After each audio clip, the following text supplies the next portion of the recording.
എന്റെ കർത്താവിന്റെ രക്ഷാസുവിശേഷത്തെ കുറിച്ച് എനിക്ക് ലജ്ജയില്ല എന്ന് പൗലോസ് അപ്പോസ്തലൻ കൽപ്പിച്ചെഴുതി.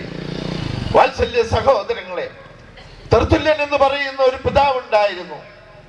പരിശുദ്ധ സഭയുടെ ആദ്യകാല പിതാക്കന്മാരിൽ, പ്രത്യേകിച്ച് സഭാചരിത്രം എഴുതുന്നതിൽ അഗ്രഗണ്യനായിരുന്നു ആ പിതാവ്. സൺഡേ സ്കൂളിൽ പഠിക്കുന്ന കുട്ടികൾക്കും പഠിപ്പിക്കുന്ന അധ്യാപകർക്കും ആ വിഷയം അറിയാം. തെർത്തുല്യൻ എന്ന പിതാവിന് പക്ഷേ ഒരു ബാക്ക്ഗ്രൗണ്ട് ഉണ്ട്. ആ പിതാവ് റോമാ സാമ്രാജ്യത്തിന്റെ അറ്റോർണി ജനറൽ ആയിരുന്നു.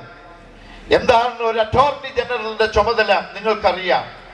ബഹുമാനപ്പെട്ട അദ്ദേഹത്തെ നിയമിച്ചാക്കുന്ന ഗവൺമെന്റിന് ഭരണഘടന അനുസൃതമായിരിക്കുന്ന ഭരണഘടന അപഗ്രഥിച്ച് നിയമോപദേശം നൽകുക എന്നുള്ളതാണ് അറ്റോർണി ജനറലിന്റെ ചുമതല. ഇതാ ഈ തെർത്തുല്യൻ റോമാ സാമ്രാജ്യത്തിന്റെ അറ്റോർണി ജനറൽ ആയിരിക്കെ റോമാ സാമ്രാജ്യത്തിന്റെ ആ റോമാ ഗവൺമെന്റിന് അവിടുത്തെ നിയമസംഹിത അനുസരിച്ച് ഉപദേശങ്ങൾ കൊടുക്കുകയാണ്. ആ ഉപദേശം അനുസരിച്ച് ഒരു സംഗതി പ്രത്യേകിച്ചുണ്ട്. അതായത് രാജാവിനെ മാത്രമേ രാജ്യത്തെ ജനങ്ങൾ ഭുജിക്കാവൂ എന്ന്. എന്നാൽ അതിന് അപവാദമായി നിന്ന യേശുക്രിസ്തുവിനെ ആരാധിച്ച സകല മനുഷ്യരെയും തികഞ്ഞ പീഡനങ്ങൾക്ക് ഇരയാക്കിക്കൊണ്ട്, അതായത് ഇരുമ്പ് പല്ലുള്ള ചീപ്പുകളാൽ ശരീരം കോത്തിമുറിച്ച്, യെശയ്യാ പ്രവചനം 53-ാം അധ്യായത്തിൽ നമ്മുടെ കർത്താവും രക്ഷിതാവുമായിരിക്കുന്ന യേശുമിശിഹ സഹിക്കുവാനിരിക്കുന്ന പീഡനത്തെ കുറിച്ച് വ്യക്തമായി പ്രവാചകന് ദൈവം വെളിപ്പെടുത്തി കൊടുത്തതുപോലെ, വാത്സല്യ സഹോദരങ്ങളെ, അവരുടെ ശരീരം കീറി മുറിച്ച് അവർ തികഞ്ഞ നിഷേധ സാഹചര്യത്തിൽ അകപ്പെട്ടു. 80 വയസ്സായ ഒരു പിതാവിനെ പീഡിപ്പിച്ചു. അദ്ദേഹം അവിടെ നിന്നുകൊണ്ട് ചിരിച്ചുകൊണ്ട് പറഞ്ഞു, for the last 80 years I have served him. കഴിഞ്ഞ 80 വർഷമായി ഞാൻ എന്റെ കർത്താവിനെ ഭുജിക്കുന്നു, അവൻ എനിക്കൊരു ദോഷവും ചെയ്തിട്ടില്ല.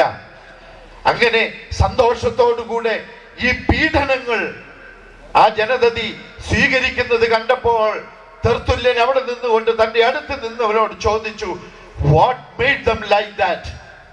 ഇപ്രകാരം അവർ ആയിത്തീരുവാൻ അവരെ പ്രേരിപ്പിച്ചിരിക്കുന്ന സംഗതി എന്താണ്? അപ്പോൾ ആ കേട്ടു നിന്ന മനുഷ്യൻ ഇപ്രകാരം മറുപടി പറഞ്ഞു, sir, they became Christians. Sir, they became Christians.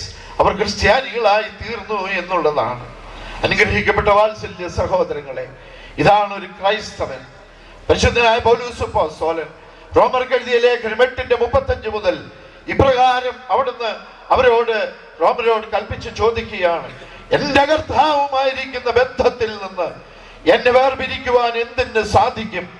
ആപത്തിനോ, കഷ്ടതയ്ക്കോ, വാളിനോ, പീഡയ്ക്കോ, സമ്പത്തിനോ, ദാരിദ്ര്യത്തിനോ, ഇല്ലായ്മയ്ക്കോ, വല്ലായ്മയ്ക്കോ ഒന്നിനും എന്റെ കർത്താവുമായിരിക്കുന്ന ബന്ധത്തിൽ നിന്ന് വേർപിരിക്കുവാൻ കഴിയുകയില്ല. ഞാൻ വാക്കുകളെ ഉപസംഹരിക്കട്ടെ. ഞാൻ ഇടയ്ക്കിടയ്ക്ക് ഇങ്ങനെ പറയണത് നിങ്ങൾക്ക് ഒരു ആശ്വാസത്തിനും സ്റ്റേജിൽ ഇരിക്കുന്നവരുടെ ആശ്വാസത്തിനും ഉണ്ട്. പക്ഷെ ഈ പ്രാവശ്യം നിർത്തുക.